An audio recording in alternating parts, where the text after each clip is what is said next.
소개받은 서울대 컴퓨터공학부 유승주라고 합니다. 저는 예, 제목은 좀 길고요. 바로 한번 시작해 보겠습니다. 크게 두 가지를 말씀드릴 건데요. 가속기를 이용한 이제 큰 모델의 학습이랑 추론을 말씀드릴 거고요. 근데 목차 윗부분과 아랫부분이 거의 카피 페이스트 같은 분위기죠. 그 말인즉 학습이랑 추론이랑 비슷한 부분이 아주 많다는 얘기이기도 하고요. 그렇다고 정확히 같지는 않기 때문에 비슷한 게 어떤 게 비슷하고 또 어떤 게 달라서 이제 학습용 그리고 추론용 시스템 그리고 이제 알고리즘까지 바뀌는지 한번 보는 시간을 갖겠습니다. 우선 이제 저는 가급적 직관적으로 좀 보는 걸 좋아해서 거대 모델 얘기를 많이 하는데 그 거대 모델이 얼마나 큰가 이제 그거를 한번 느껴보시면 어떨까 싶어요. 사실 느끼기 쉽지는 않지만 숫자로 한번 이제 추측해 보는 거죠. 간단하게 예를 들어서 1테라 파라미터 모델은 대략 한 GPT-4 정도 되는 모델이랑 크게 차이가 없을 것 같아요. 그렇게 큰 모델을 실제로 우리가 돌리려고 할 때 컴퓨터 입장에서 한번 보는 거죠. 일단 뉴럴 네트워크니까 레이어가 많이 있겠죠. 그럼 레이어가 한 300개쯤 있다고 합니다. 마이크로소프트의 1테라 파라미터 모델의 경우 보면 그럼 300개가 있고요. 각 레이어에서 계산해서 그 다음 레이어로 데이터를 보내는데 각 레이어가 가지고 있는 파라미터가 한 7GB 정도 됩니다. 그리고 학습을 보잖아요. 학습할 때는 그럼 각 레이어별로 파라미터 7GB랑 곱해지는 입력 데이터가 있을 거잖아요. 학습 데이터가 대략 한 140GB쯤 됩니다. 즉 140GB쯤 되는 데이터를 들고 와서 7GB쯤 되는 데이터랑 행렬 곱셈을 한 다음에 다시 140GB를 만들어서 그 다음 레이어로 올려주는 작업을 300번 하면 초고대 모델을 한번 수행한 거예요. 대충 크기는 대충 조금은 그래도 너무 막연한 것보다는 조금은 뭔가 느낌이 오시죠. 그죠?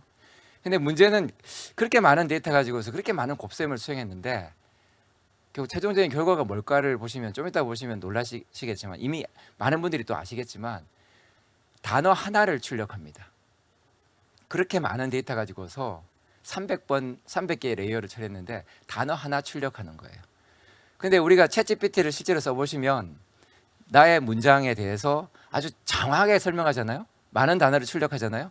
그 말인즉 그 결과에 있는 그 문장의 단어 하나하나 출력할 때마다 그 큰 모델을 한 번씩 계속 또 돌리는 거예요. 또 돌리고 또 돌리고 또 돌리고 또 돌리고 또 돌리는. 그게 현재 큰 모델에 돌아가는 방식입니다. 이제 이쯤 되면은 진짜 많은 데이터를 메모리에서 가지고 오고 많은 계산을 하고 하는 걸 조금은 이제 느끼실 거라고 보고요. 그런 상황에서 이제 하나씩 말씀드려 보겠습니다. 그러면 일단 모델도 크고 또 다루는 학습 데이터도 크고 실제로 또 우리가 학습을 잘하기 위해서는 필요한 메모리의 크기는 모델 크기의 10배 정도 됩니다. 예를 들어서 흔히 1테라 파라미터 모델 학습하겠다. 16비트로 학습하면은 2테라바이트면은 일단 모델을 메모리에 올릴 수는 있거든요. 그러면 내가 약간의 여유를 두고 한 4테라나 10테라쯤 되는 공간이 있으면 학습되나? 하고 얘기를 하면은 다들 고개를 이제 이렇게 흔들죠. 왜냐하면 이제 학습을 잘하는 여러 가지 방법이 있는데 그 중에 하나가 아담이라는 방법이 있는데요. 간단하게 말씀드리면 아담 같은 경우에는 파라미터 하나당 추가로 2개의 파라미터가 더 필요합니다. 그러면서 그 프리시전도 중요하고 이런 여러 가지 이유로 결국은 우리가 파라미터가 1테라 파라미터 즉 2테라바이트가 필요하다. 그럼 실제 학습에 필요한 파라미터만 저장하는 공간은 20테라바이트가 필요해요. 거기다 추가로 학습 데이터가 또 입력 데이터가 있겠죠. 그러니까 필요한 용량은 엄청나게 커지죠. 그래서 학습할 때 일단 주 메모리 용량이 엄청나게 커집니다. 근데 학습할 때는 주 메모리 용량보다 더 큰 요구 조건은 계산량이 너무나 많기 때문에 또 주어진 시간에 계산하기 위해서 엄청나게 많은 GPU가 필요합니다. 그래서 우선 GPU한테 계산을 나눠줘야 되겠죠. 나눠주기 위해서 이 슬라이드의 왼쪽 아래에 보시는 것처럼 큰 모델을 잘게 나눕니다. 나눠서 각각의 GPU가 전체 큰 모델의 일부만 들고서 계산을 해요. 크게 이제 3차원적으로 나누는 이제 기준이 있는데요. 그거고요. 나눈 다음에 GPU들 간에는 결국은 뭔가 분산 계산을 하겠죠. 아무래도 데이터를 주고받아야 될 것이고요. 주고받으면서 이제 계산하는 방식이 오른쪽 아래에 있는 그림과 같은 방식이 일반적인 방식입니다. 이 두 가지 생각 가지고서 우리가 학습을 하고요. 슬라이드의 첫 번째 문장에 있는 것처럼 학습을 아주 오랫동안 합니다. 근데 그 오랫동안이 몇 년이 되면 안 되잖아요. 기껏 해봤자 한두 달 내에는 어쨌든 결과가 나와야 돼요. 근데 계산량은 많고 그렇기 때문에 GPU 개수가 예를 들어 라마 3.1 같은 경우에는 16,000개의 H백이 필요하고요. 지금 현재 라마4 학습이 아마 진행되고 있을 건데 아마 요거보다 최소한 5배, 많으면 10배, 20배 정도의 많은 GPU가 필요할 겁니다. 그게 현재 이제 학습이 벌어지고 있는 상황이고요.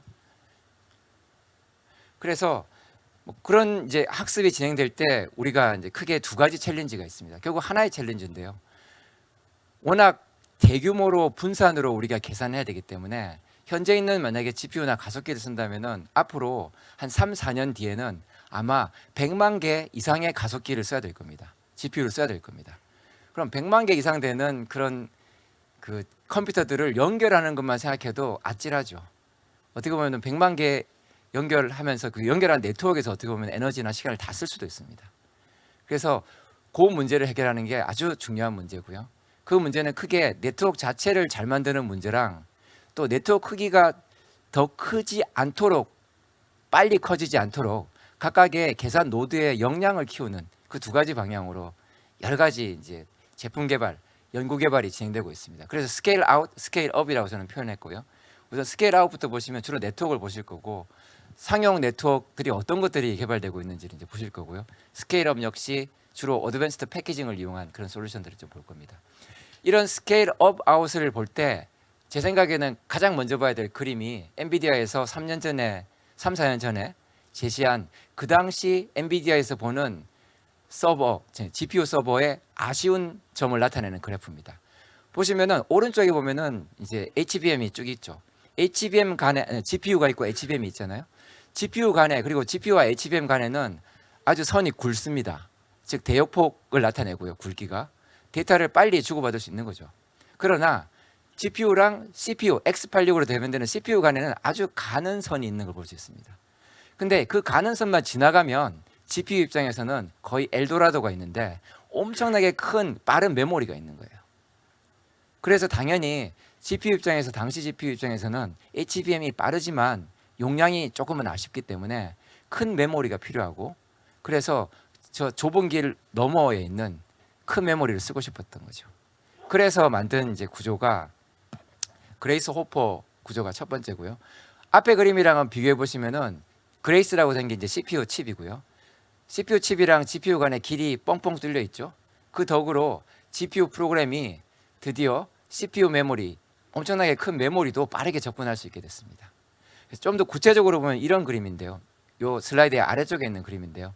이 슬라이드 아래쪽에서 예를 들어서 호퍼 GPU 여기서 도는 프로그램 입장에서 이 변화를 한번 간단하게 표현해 보면 예전에는 GPU 옆에 있는 HBM이 빨라서 데이터를 빨리 들고 올 수 있지만 아무래도 GPU는 계산을 빨리 잘할 수 있기 때문에 금방 데이터를 소진할 가능성이 큽니다. 그럼 새로운 데이터가 있어야 계산을 할 건데 데이터가 더 없는 거예요. 그래서 많이 놀게 되고요, 시간을. 그런데 이제는 그런 걱정이 없죠. 왜? 바로 옆에 있는 CPU의 큰 메모리 또는 고속 네트워크를 거쳐가지고 같이 연결되어 있는 다른 노드의 HBM 또는 DDR DRAM에 있는 데이터를 빨리 가져올 수 있으니까 이 프로그램 입장에서는 갑자기 메모리 용량이 거의 무한대로 커진 느낌인 거예요. 그때 남은 거는 뭐냐면은 결국 GPU의 계산 능력을 10분 활용하는 것만 남은 거죠. 그래서 오른쪽 위에서 보시는 것처럼 이 바 그래프가 높을수록 성능이 좋은 건데요. 회색으로 표현한 게 이런 식 설계하기 전에 GPU 시스템을 썼을 때 성능이고요. 이렇게 결국은 프로그램이 보는 메모리 용량을 거의 무한대로 늘렸을 때는 성능이 급격히 증가하는 걸 볼 수 있습니다. 그래서 현재 많은 그 이제 데이터 센터에서 이런 구조를 채용하려고 하고요. 물론 이렇게 CPU랑 GPU까지 바꾸는 좀 변화가 크죠. 그런 이제 큰 변화도 하고요. 기존의 GPU들도 역시 아까 16,000개의 GPU를 막 연결해 쓰고 있었다고 그랬잖아요. 그 상황에서도 네트워크를 더 빠르게 만들어서 이와 유사한 효과를 누리는 그런 가능성도 있습니다. 크게 두 가지 방향으로 큰 변화 그리고 네트워크를 더 빠르게 하는 이런 방향으로 솔루션들이 만들어지고 있고요. 여기까지가 이제 엔비디아 얘기이고요. 바로 이제 테슬라 얘기로 한번 얘기를 해보겠습니다. 이 슬라이드에서 보시는 거는 테슬라의 자동차에 보면 가속기를 장착한 메인보드가 있는데요. 가속기 2개를 장착한 메인보드가 있는데 아래쪽에 있는 게 그 메인보드를 예시하는 거고요. 그 메인보드에 각 가속기에서 돌아가는 뉴럴 네트워크를 일정 시간에 대해서 스냅샷을 찍은 겁니다. 오른쪽에 보면 5개의 색깔로 네모가 있잖아요. 그게 5개의 다른 뉴럴 네트워크입니다. 그래서 테슬라 차에서 뉴럴 네트워크 열심히 도는데요. 한 10개쯤 되는 카메라에서 들어오는 입력 데이터를 계속 분석하는 뉴럴 네트워크가 도는데 그 네트워크 이렇게 도는 걸 예시를 한 거고요. 여기서 중요한 거는 이 뉴럴 네트워크는 계속 학습돼야 됩니다. 계속 새로운 걸로 계속 학습된 새로운 버전으로 다운로드돼서 돌아가야 됩니다. 그래야지 도로가 바뀌거나 여러 가지 변화에 대해서 훨씬 더 잘 인식할 수 있는 모델이 되는 거죠. 그러기 위해서 테슬라의 어프로치는 작은 모델을 잘 계속 학습해야 되겠죠. 그럼 1번 학습 데이터. 학습 데이터 면에서는 상대적으로는 유리하죠. 왜? 테슬라 차에서 계속 10개 넘는 카메라에서 계속 비디오를 찍잖아요. 서버를 올리면 일단 학습 데이터는 충분히 많이 준비됩니다. 문제는 그 학습 데이터로 작은 모델을 어떻게 잘 학습할까이고요. 그 중간에 징검다리로 일단 아주 많은 학습 데이터로 아주 큰 모델을 우선 학습합니다. 그런 다음에 그 큰 모델을 선생님으로 작은 모델을 학생으로 해서 선생님 학생 간에 난리지 전달을 합니다. 난리 디스레이션이라고 흔히 얘기하고요. 그렇게 작은 모델을 학습하게 되면은 작은 모델을 가지고 큰 모델에 대해서 학습하는 것보다 훨씬 효과가 좋거든요. 그래서 테슬라 입장에서는 슈퍼컴퓨터가 필요한 이유가 작은 모델을 학습하기 위한 큰 모델을 학습하기 위해서 슈퍼컴퓨터가 가장 필요로 합니다. 그래서 자체적으로 슈퍼컴퓨터를 거의 밑에서부터 끝까지 다 만들었고요. 밑이라는 게 실리콘 칩부터 만든 거죠. 그래서 메인보드를 한번 보시고 계신데 이분이 들고 있는 이 판이 메인보드입니다. 보통 뭐 트레이닝 타일이라고 얘기를 하는데 오른쪽에 보시는 것처럼 이제 많은 분들이 짐작하시는 실리콘 웨이퍼 한 장을 그대로 메인보드로 씁니다. 그 위에다가 저기 보시면 작은 사각형이 한 25개 정도 있죠. 그 25개 하나하나 자리가 결국 계산기 칩이 올라가는 자리입니다. 이런 식으로 메인보드를 이제 만들고요. 그러면은 좀 전에 보신 이 그림에서는 아직 메인 메모리는 저기에는 안 보였어요. 근데 병렬 계산을 잘하려고 하면은 메인 메모리에서 아주 많은 데이터를 계속 넣어줄 수 있어야 되죠. 그래서 결국은 이 그림에서 보시면 D1SW라고 된 저 컴퓨터 타일에다가 옆에 있는 호스트가 학습 데이터를 계속 넣어주고 그 결과를 계속 받습니다. 아주 높은 대역폭으로 데이터를 주고받아야 되거든요. 그래서 저 중간에 있는 인터페이스용 시스템 보드를 설계를 했는데 거기 위에 HBM이 있습니다.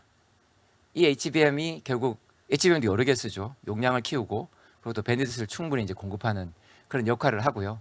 그것과 함께 방금 전에 보셨던 그 오른쪽에 있던 캐비넷들이 연결돼서 큰 규모의 이제 데이터 센터를 구축하는데 여기서도 결국 이런 이제 계산기들 간의 통신이 많겠죠. 네트워크가 필요하겠죠. 이 네트워크 역시 기존에 있는 이제 네트워크 프로토콜을 자기네 데이터 센터에 맞게끔 최적화한 그런 이제 수정된 프로토콜을 사용합니다. 뭐 주로 이제 수정하는 키포인트는 레이턴시를 이제 줄이는 방향으로 키포인트가 지워지고요. 얼마 전에 이제 핫칩스라는 학회에서 이 내용을 좀 디테일을 발표했었는데 저도 궁금해서 보면서 상당히 그 리즈너블하게 이제 최적화를 했더라고요. 예를 들어서 인터넷에서 만약 우리 트랜스퍼 프로토콜 같은 경우 보면은 우리가 이제 인터넷 같은 경우에는 네트워크가 이제 좀 믿을만 하지가 않기 때문에 여러 가지 좀 기다려서라도 어쨌든 통신이 되게끔 하는 메커니즘들이 많거든요. 그래서 뭔가 보내고 반응이 이제 올 때까지 한참 걸리는 걸 가정하고 만들었는데 데이터 센터에서는 그렇게 만들면 큰일 나는 거거든요. 그래서 그런 부분들을 데이터 센터의 입장에 맞게끔 최적화하는 그런 식으로 프로토콜까지도 최적화를 해서 사용하고 있는 그런 상황이고요. 이제 이런 예 마지막이 이제 구글인데요. 구글은 이런 네트워크 문제를 제 생각에는 가장 먼저 만난 회사라고 생각합니다. 아시다시피 구글이 제일 먼저 가속기를 상용화해서 쓰고 있었고 그거를 아주 큰 스케일로 쓰고 있었죠. 그렇기 때문에 이제 구글에서 다른 데보다 앞서 적용한 이제 이 옵티컬 네트워크를 좀 눈여겨볼 필요가 있다고 생각합니다. 당연히 옵티컬 네트워크는 아시는 것처럼 장거리 통신의 경우에는 일렉트리컬 와이어보다는 훨씬 더 여러 가지 면에서 우수하잖아요. 그래서 옵티컬을 쓰는 거는 뭐 방향상으로는 맞죠. 근데 아까도 말씀드린 대로 만약에 우리가 데이터 센터에서 연결해야 되는 그 GPU나 가속기의 개수가 100만 대 오더다. 그러면은 물리적으로도 멀리 떨어져 있는 것 간의 거리는 엄청나게 멀 겁니다. 그거를 일렉트리컬 와이어보다는 옵티컬로 가는 건 또 당연한 수순 같아요. 그래서 옵티컬은 당연히 라지 스케일 데이터 센터는 가야 되는 길 수밖에 없고요. 그 구글의 예를 보면 조금 힌트를 얻을 수 있는 것 같습니다. 보면은 옵티컬이라 그러면 상당히 또 직관적인 부분도 있죠. 아무래도 빛을 이용하는 거니까 방향을 바꾸거나 그럴 때 당연히 옵티컬 스위치는 거울을 쓰고 뭐 이런 게 오른쪽 위에 보면은 반사되는 게 다 거울 가지고 반사하는 것들이고요. 또 옵티컬 네트워크의 또 장점이라고 이것도 제가 주로 이제 주된 내용은 구글에서 얼마 전에 발표했던 논문에 있는 내용을 저는 이제 이용을 하는데요. 보면 예를 들어서 아주 큰 데이터 센터라 하더라도 항상 큰 모델을 학습하고 있지는 않거든요. 어떨 때는 적당한 크기의 모델을 또 여러 개를 동시에 학습할 수도 있겠죠.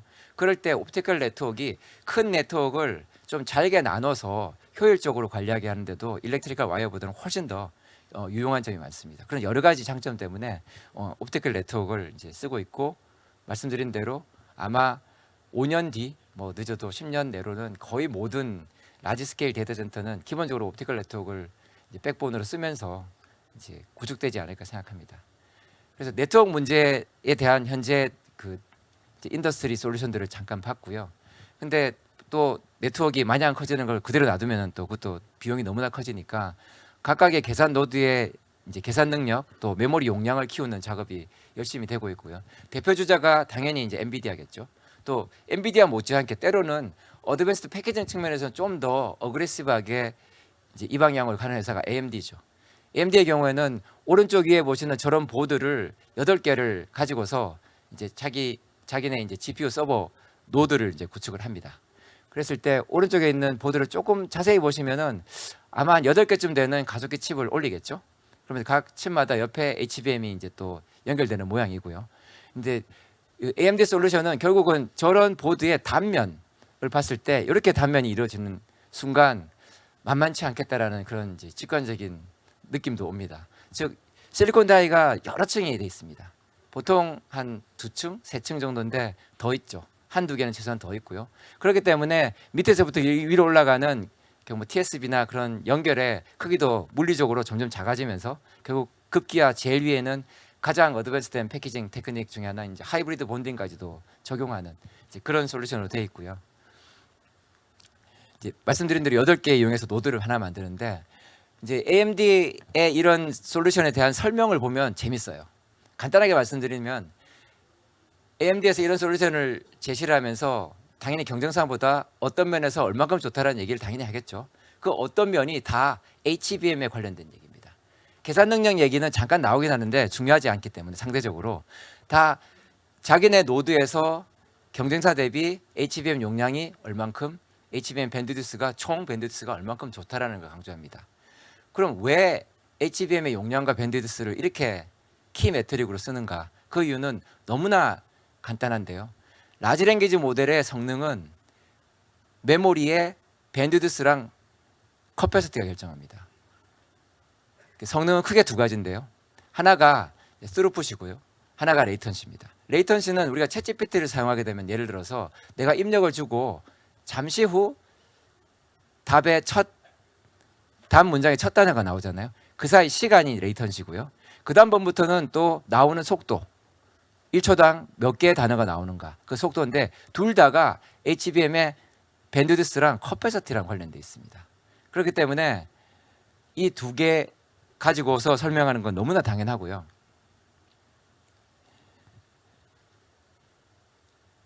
일단 그 트레이닝 쪽을 잠깐 봤고요. 이제 인퍼런스 쪽을 이제 말씀을 드릴 건데요. 인퍼런스는 요 처음에도 말씀드린 대로 트레이닝이랑 유사한 점도 많고 또 인퍼런스만의 또 새로운 부분도 많습니다. 우선 새로운 부분부터 보면요. 인퍼런스는 얼마 전까지는 그냥 트레이닝 역시 인퍼런스하고 오류 역전파하고 웨이트 수정하고 이런 과정이라서 트레이닝의 일부로 또 이해할 수 있었습니다. 인퍼런스의 경우에는. 지금은 근데 인퍼런스가 나름의 자유도를 갖게 됐어요. 흔히 테스트 타임 스케일링이라는 용어를 쓰는데요. 제일 오른쪽에 있는 그래프가 그걸 나타내는데요. X축이 계산량 비용입니다. 우리가 투입하는 비용이에요. 우리가 추론할 때 투입하는 비용입니다.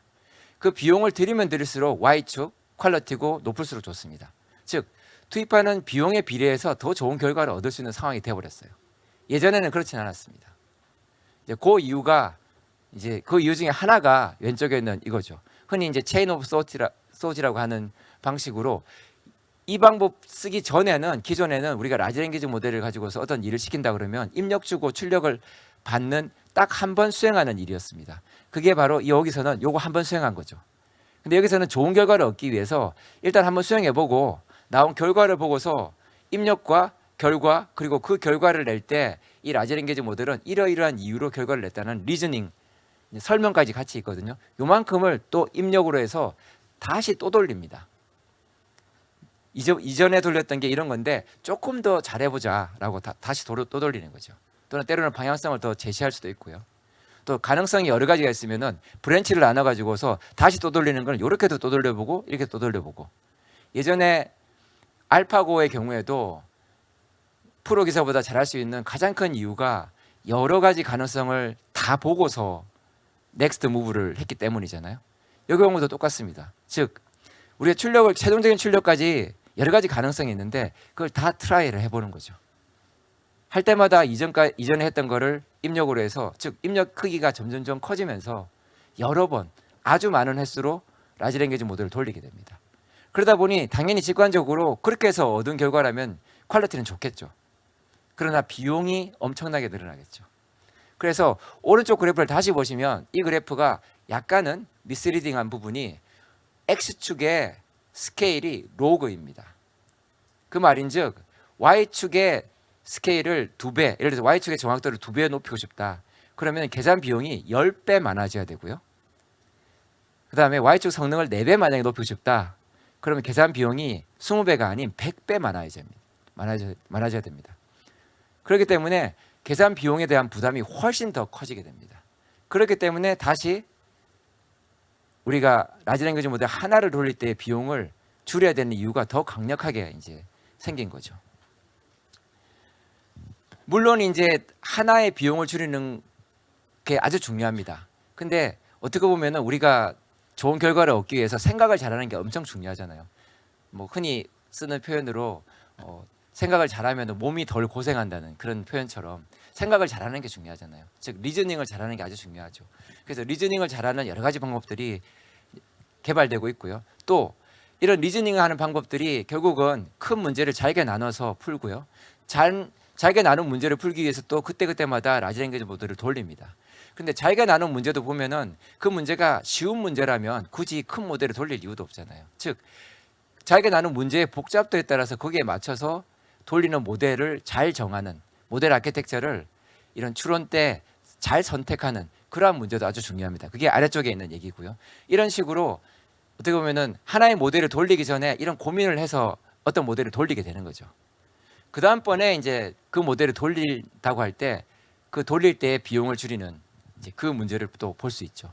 돌릴 때 이제 비용 문제는 한번 그냥 바로 쭉 열거하고 한번 보시면은 예를 들어서 우리가 해리포터 책을 다 읽고서 이제 내가 해리포터 얘기에 대한 디스커션을 AI 에이전트랑 같이 하는 시나리오를 한번 보죠. 그럴 때는 당연히 라지 랭귀지 모델이 해리포터 책을 다 읽어야 되겠죠. 대략 단어 개수가 100만 단어쯤 되더라고요. 7권이. 그리고 보통 우리가 토큰이라고 또 한 단어를 한 2개 정도 토큰으로 표현을 하는데 그럼 200만 토큰일 겁니다. 그렇죠? 그럼 200만 토큰을 가지고서 우선은 다 읽어야 될 겁니다. 즉 라지 랭귀지 모델을 돌려서 다 읽는 작업을 하는 거죠. 그래서 읽는 작업이 약간은 미스리딩한데 읽고서 어떠한 답변에서 답할 수 있는 준비를 한다고 보시면 되죠. 그런 작업을 하는데 오른쪽에서 제가 쓴 것처럼 한 1시간 정도 걸립니다. 예, 1시간 정도 걸리는 거죠. 그 다음번에 이제 답을 할 수 있어요. 그런데 좀 전에 보신 체인 오브 소트 같은 그런 아이디어를 써보면은 결국 입력의 길이는 계속 늘어나는 추세가 될 거잖아요. 그러면은 상당히 만만치 않은 그런 일을 할 수도 있다라고 또 우리가 추측해 볼 수 있습니다.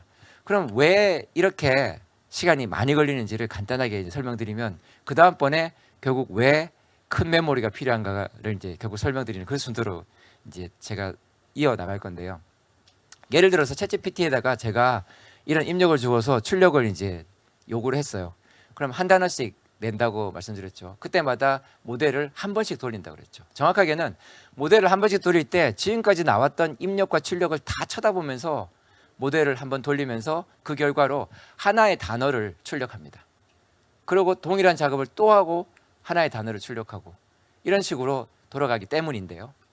그걸 좀 더 이제 디테일하게, 이게 제 슬라이드에서 가장 기술적으로 디테일한 부분이긴 합니다. 보통 흔히 트랜스포머 모델을 이제 돌린다고 하잖아요. 트랜스포머 내부의 동작을 간단하게 그리면 이렇게 한번 그려볼 수 있습니다.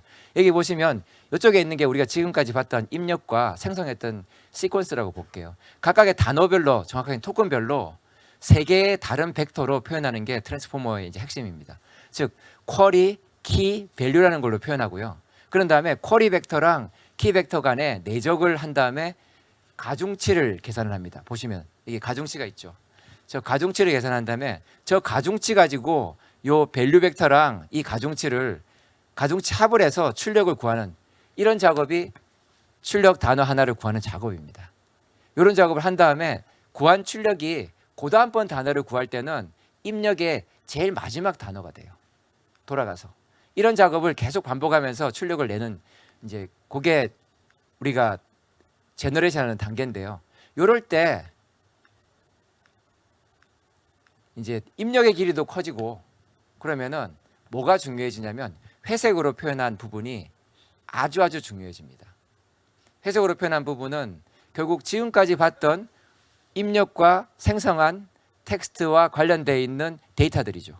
저 데이터들을 가급적 우리는 한 번만 계산하고 재사용하려고 합니다. 재사용하기 때문에 즉 한 번 계산한 걸 메모리에 저장을 해야 되고요. 당연히 GPU 안에 있는 메모리 크기는 작기 때문에 HBM에 저장해야 됩니다.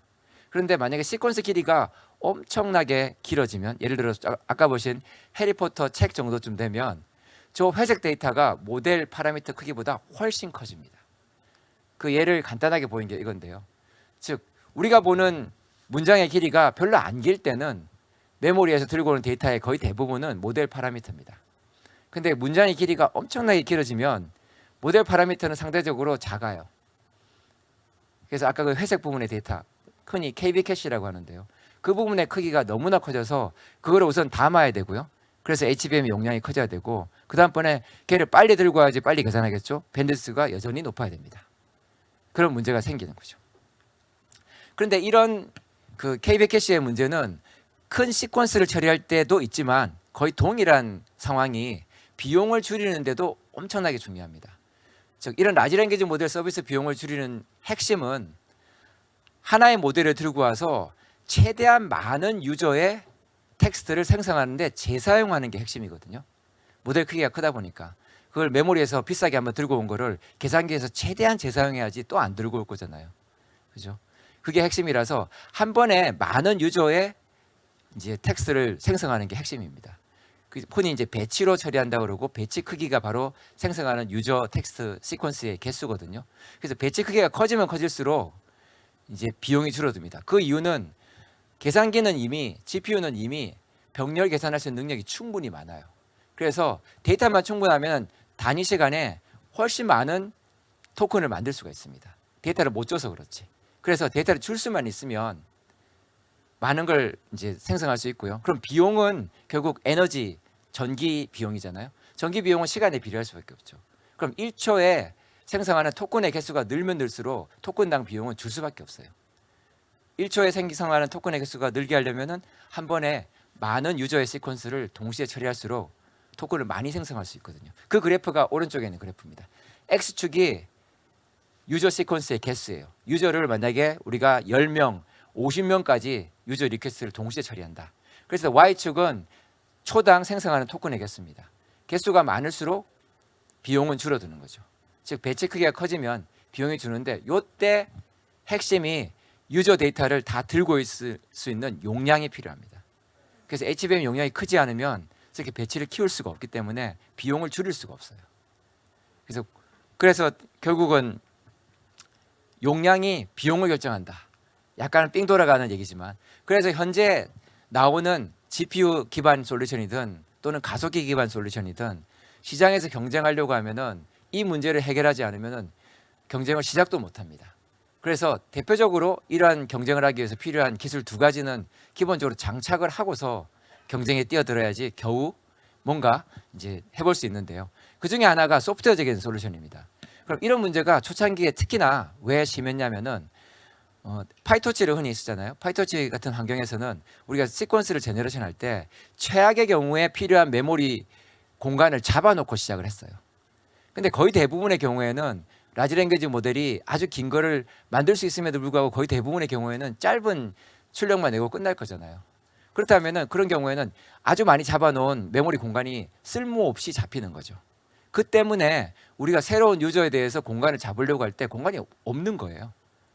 그런 문제가 있었죠. 이런 문제를 해결하기 위해서 필요할 때만 필요한 만큼만 잡자. 당연한 어프로치겠죠. 근데 이쯤 얘기하면은 이제 예전에 운영체제에서 메모리 자원 관리 쪽을 보시던 분들은 너무나 당연한 얘기를 왜 하냐라고 할 정도로 수십 년 전부터 컴퓨터 시스템에서는 적용하던 방법입니다. 흔히 레이지 얼로케이션이라고 해서 가급적 쓸 때까지 버티다 진짜 쓴다 그러면 그때 자원을 할당하는 그런 방식으로 메모리 자원을 할당했던 거거든요. 그런 방식으로 이제 하기 시작한 거예요. 그렇게 했더니 오른쪽에서 보시는 것처럼 배치 사이즈를 키울 수 있기 때문에 비용이 떨어지는 이제 그런 장점을 누릴 수 있고요. 이런 소프트웨어 솔루션은 근데 또 로레벨의 코드랑 워낙 밀접한 관련이 있어서 이거는 누가 만들어 놓은 걸 그냥 포팅해 쓰면 되는 게 아니라 모든 가속기 회사들이 자기네 솔루션을 만들어야 됩니다.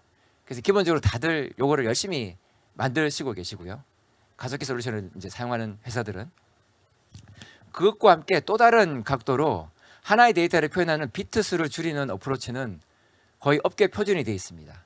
대표적으로 현재 스마트폰 위에서 랭귀지 모델들이 돌아가잖아요. 그럴 때 그 모델은 각 모델 파라미터당 4빗으로 압축해서 D램에 저장하고 있습니다. 그런 다음에 4빗으로 압축된 걸 들고 와서 계산기에서 그걸 16빗으로 펼친 다음에 16빗 계산을 하고 있거든요. 그런 식으로 이제 비트 수를 작게 표현하는 건 기본이고요. 현재 이미 다 하고 있는 거고요. 거기서 더 나아가서 왼쪽 그림에서 보시는 것처럼 그 낮은 비트 수, 예를 들어 4빗으로 계산까지 하는 게 이제 필요합니다. 그럼 당연히 전기를 적게 먹겠죠. 그러면서 계산기의 계산 능력을 충분히 또 활용할 수 있고.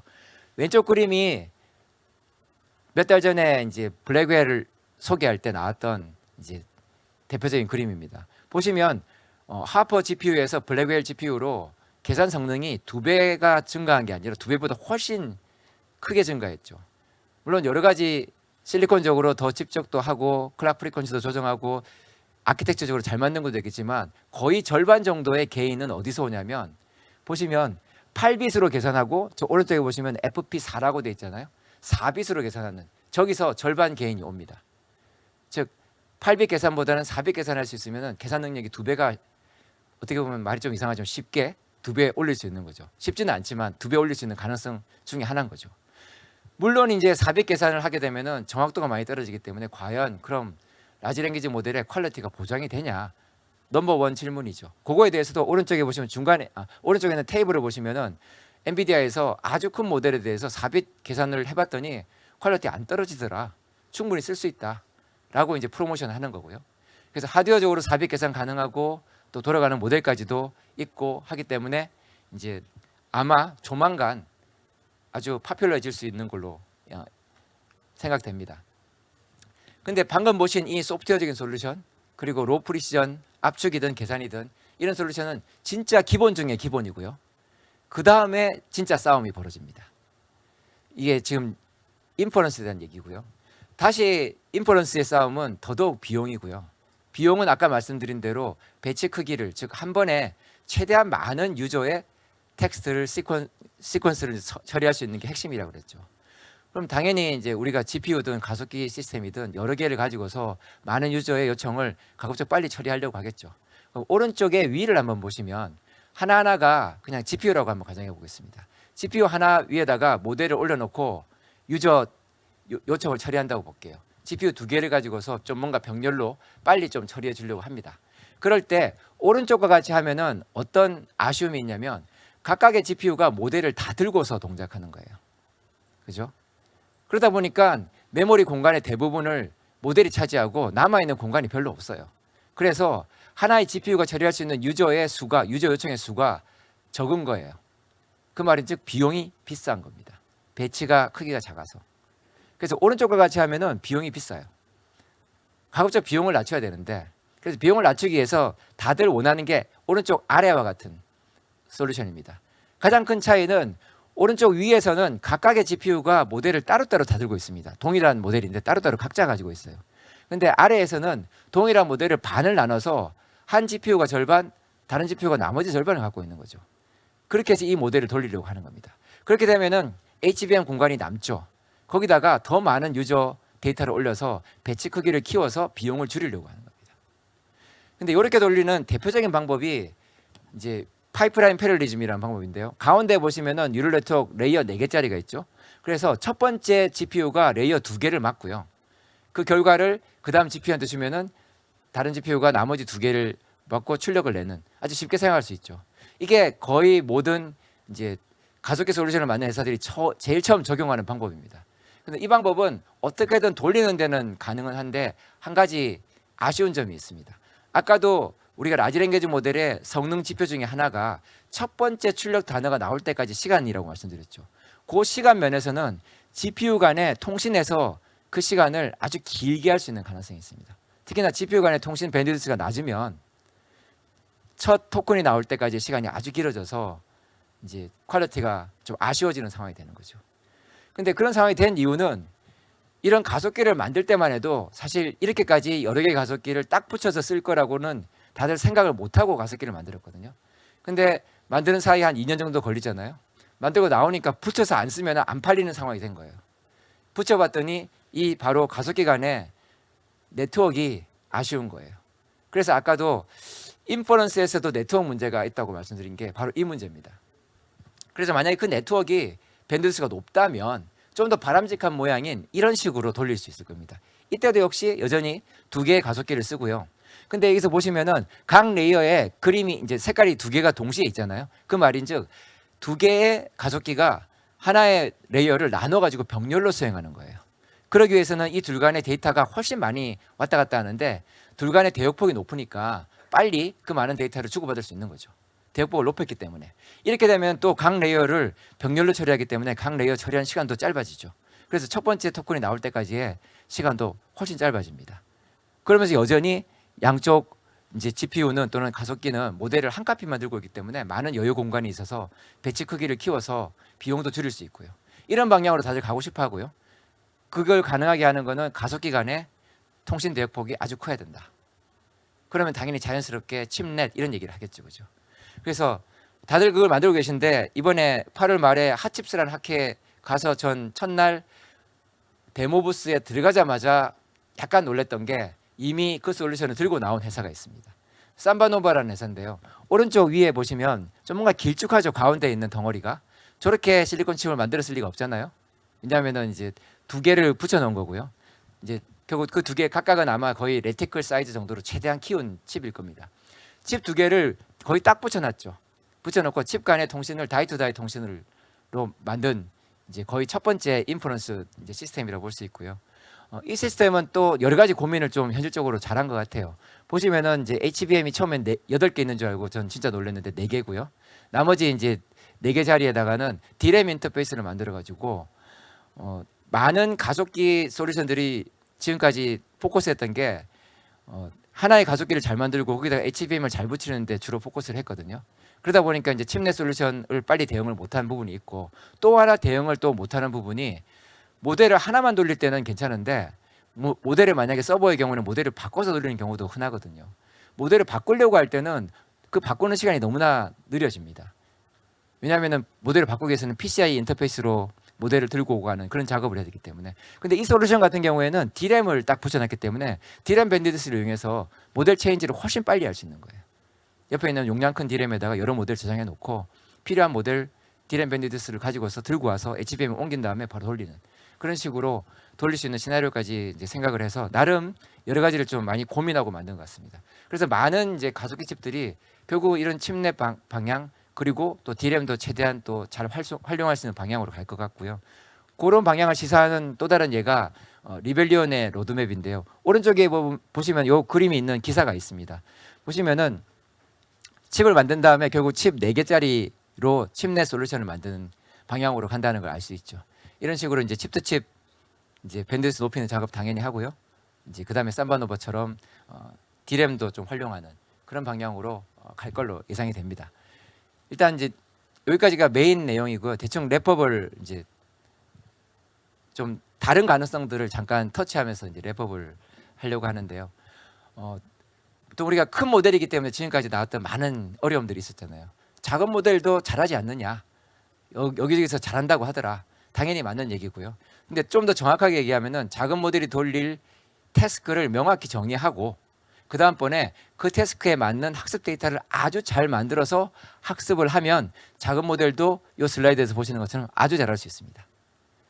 또 그 말인즉 작은 모델이 학습되어 있는 태스크랑 조금 다른 태스크의 작은 모델을 쓰려고 하면은 잘할 수 있다는 보장을 못하는 거죠. 그 제한점만 가지고서 작은 모델을 쓴다면 아주 잘 쓸 수 있다고 생각을 하고요. 두 번째가 좀 더 이제 과격한 방향인데 지금까지 많은 어려움은 트랜스포머 구조 때문에 생긴 거라고 할 수 있습니다. 그러니까 트랜스포머 구조가 초창기에 나왔을 때는 그 이전에 사용하던 시퀀스 모델인 리커런 뉴럴 네트워크의 단점을 해결하려고 나왔습니다. 그 단점이 입력 데이터를 너무 잘 까먹더라. 그래서 입력 데이터를 가급적 입력 데이터로 계산했던 중간 데이터를 다 기억하고 있으면서 매번 모든 데이터를 다 체크하면서 내가 출력을 내고 싶어서 트랜스포머의 그런 구조가 나온 거거든요. 그게 장점이긴 한데요. 정확도 면에서는 비용 면에서는 너무나 큰 부담인 거죠. 아까 보셨던 KB 캐시 크기가 커지는 게 대표적인 예고요. 그래서 이 둘 간의 절충안을 사람들이 찾아보려고 합니다. RNN으로 100% 돌아가는 것만으로는 또 한계가 있기 때문에 절충안을 찾으려고 하고요. 그럼 그 절충안이 좋은 게 계속 보이고 있는데 진짜 이게 메인스트림이 만약에 된다면 또 아까 보신 그 서버 시스템이 학습과 추론 이 모든 게 또 뭔가 그림이 제법 많이 바뀔 수 있는 가능성도 있습니다. 아무튼 그런 포텐셜을 이런 모델이 지고 있고요. 이런 부분은 저는 관심 있으신 분들은 계속 한번 보시는 것도 좀 좋을 것 같습니다. 진짜 마지막 슬라이드고요. 학습 추론 말씀드렸잖아요. 그러니까 학습은 그러면 앞으로 5년 10년 뒤까지 계속 이런 식으로 모델 크기 커지고 서버 커지면서 갈 거냐. 다시 말씀드리지만 제 생각에는 최소 5년 못해도 10년은 갈 거다. 그러면은 그게 가능하게 하기 위해서는 아주 다른 각도로 봤을 때 학습 데이터가 그렇게 충분하냐.